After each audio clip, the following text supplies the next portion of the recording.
11 साल की एक छोटी सी बच्ची को श्री राधा रानी के दिव्य दर्शन प्राप्त हुए। और ये सत्य घटना है, अभी की घटना है। वृंदावन के एक बाबा हैं, उनके पास ये घटना आई थी और बाबा उस बच्ची से मिले भी थे। सत्य घटना है। गांव जो था वो लक्ष्मीपुर खीरी था। लक्ष्मीपुर खीरी गांव की ये छोटी सी बच्ची थी जिसका नाम साक्षी था। अब ये जब जो साक्षी छोटी बच्ची थी, बाबा कथा करने के लिए जाया करते थे। तो जब बाबा कथा करने जाते थे तो बाबा उनके घर भी जाते थे। अब बाबा जब उनके घर जाते थे तो वो जो 4-5 साल की छोटी बच्ची थी, वो अपने पेरेंट्स से श्री राधा रानी के विषय में बातें करती। तो उनके जो पेरेंट्स थे उनको ये चीज़ें ज़्यादा कुछ पता नहीं थी, मतलब राधा जी के विषय में उनको ज़्यादा कुछ नहीं मालूम था। तो जो पेरेंट्स होते हैं वो अपनी छोटी बच्ची को जो 4-5 साल की है अभी मात्र, वो गुरुजी के पास लेकर के आए। और उन्होंने कहा कि गुरुजी, ये जो बच्ची है ये बड़ी ही विचित्र बात करती है राधा जी को लेकर के। तो जब बच्ची गुरुजी के पास आई, जब मात्र उनकी 4-5 साल उम्र थी, नोटिस करते रहिएगा। अब जब बच्ची बाबा के पास आई, 4-5 साल का बच्चा जानता ही कितना है। तो जब वो गुरुजी के पास आई तो वो गुरुजी गुरुजी बोलती थी। उन्होंने गुरुजी ने उनसे पूछा कि बेटा क्या दिखता है तुम्हें, क्या तुम बताना चाहते हो। तो सारी प्रॉपरली बात उसने, उस छोटी बच्ची ने गुरुजी को बताना स्टार्ट किया। उस बच्ची ने बताया कि गुरुजी, मुझे बरसाना ले चलो, गुरुजी मुझे गहवन में ले चलो। और छोटी सी बच्ची ने बताया था, जो अभी 4 या 5 साल की है मात्र, उसने बताया था कि जो श्री राधा रानी है, जो श्री राधा रानी के बहुत गोपनीय स्थान है, जैसे विलासगढ़, सुजानगढ़ और मानगढ़ और ये साकरी, ये काफी गुप्त बताए जाते हैं। उस छोटी बच्ची ने गहवन, मतलब गहवन में लेके चलो, मतलब ये गोपनीय स्थान है। साकरी भी काफी गोपनीय स्थान है, मानगढ़, सुजानगढ़, ये सारे गोपनीय स्थान है।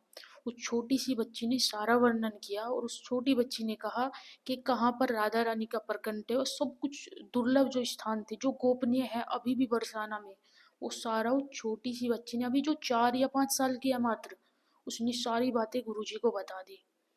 तब गुरुजी ने उस बच्ची को थोड़ा समझाया, क्योंकि देखो पेरेंट्स ये बातें समझने के लिए तैयार नहीं थे और अभी बच्ची 4 या 5 साल की ही थी।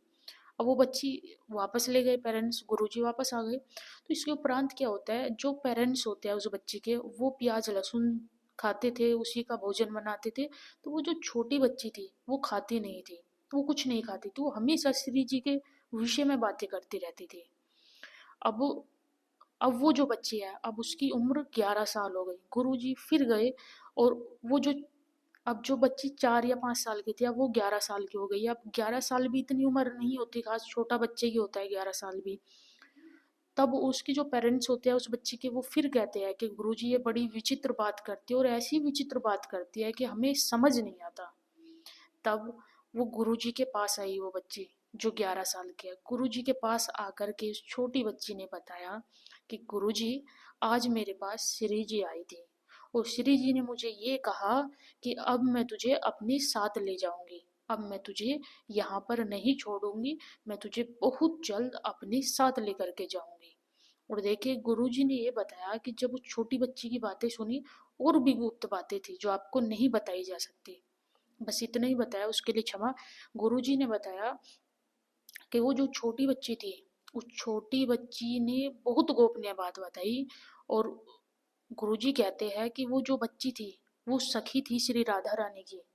वो बरसाना में पिछले जन्म में साधना की थी उसने, बरसाना में रह करके, और श्री जी की सखी होने के नाते उसकी जो साधना थी वो अधूरी रह गई थी। और वो जो बच्ची थी वो वापस जाना चाहती थी बरसाना में। अब बताया गुरुजी ने कि वो एक चुनरी, मतलब एक चुनरी जो होती है वो ओढ़ के रखी हुई थी। उस दिन जब गुरुजी उसको मिले, उस बच्ची को जो 11 साल की थी, उसने एक चुनरी ओढ़ रखी थी। अब वो बच्ची चली जाती है, बाबा भी जो गुरुजी थे वो घर आ जाते हैं वापस। पता लगा कि उसी चुनरी में वो लड़की जो बच्ची थी 11 साल की, अपने घर में उसने कोई जहर का सेवन भी नहीं किया, किसी प्रकार का कोई हादसा नहीं हुआ, नॉर्मल बहुत सिंपल तरीके से उस 11 साल की बच्ची ने अपने प्राण त्याग दिए। अब ये श्री जी का प्रत्यक्ष प्रमाण है कि एक छोटी बच्ची 11 साल की, स्पेशली उसने 4-5 साल की उम्र में वो बातें की जो आई थिंक आप आ जाओ ब्रज में तब तक नहीं पता चलेगी जब तक श्री जी इशारा ना करे। आधे से ज्यादा लोग ऐसे होते हैं ब्रज में खूब आते हैं लेकिन गोपनीय स्थान तक कभी नहीं पहुंच पाते। जब कृपा होती है तभी उस गोपनीय स्थान पर उसको बुलाया जाता है, जब वो योग्य हो जाता है।